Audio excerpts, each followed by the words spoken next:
Renias and Starlowy were talking quietly to Culdee next morning when Duncan stormed up,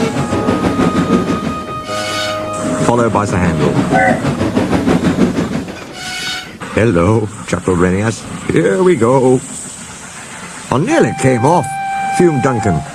"Those coaches pushed me. The thing controller says they didn't. He says I kept a bad lookout. "We've no money to mend you," he said. "But if it happens again, I'll leave you at the back of the shed." "Why does he always pick on me? It's no fair." Starlowy said nothing. He just winked at Renias. "As you were saying, Culdee," remarked Renias, "you had 2 coaches on your trial trip. Do you ever take more? Now our line is so steep that we're only allowed 1.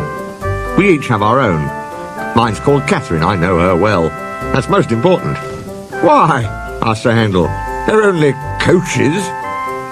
"Ours," said Culdee, "are something more. You pull your coaches, and you can see ahead.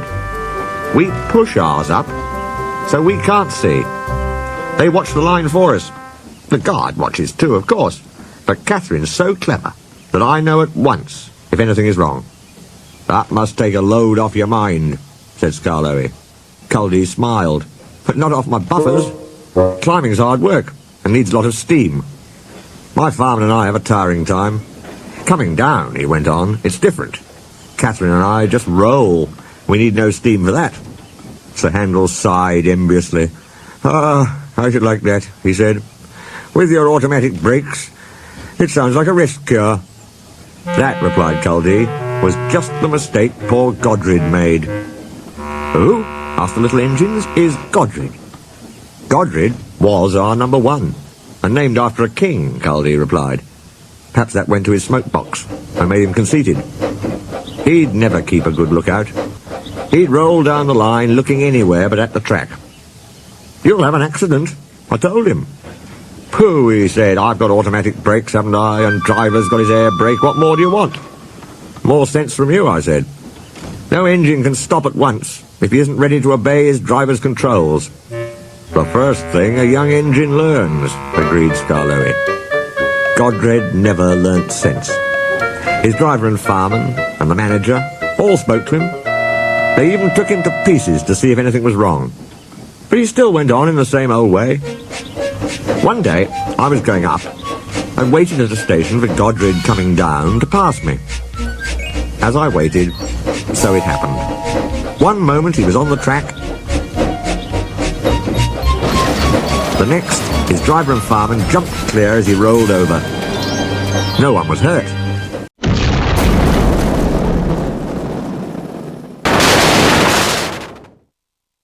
His coach stayed on the rails and the guard braked her to a stop. They brought Godred home next day. "We've no money to mend you," said our manager, "so you'll go to the back of the shed." As time went on, poor Godred got smaller and smaller till nothing was left. What happened?" asked Duncan anxiously. "It's not nice to talk about," said Culdee. "But what happened? Why isn't it nice?" "Our drivers used Godred's parts to mend us," answered Culdee mournfully. Sir Handel and Duncan were unusually silent, long after Culdee had gone home. Neither Starlowy nor Renias ever mentioned that Culdee had made the story up.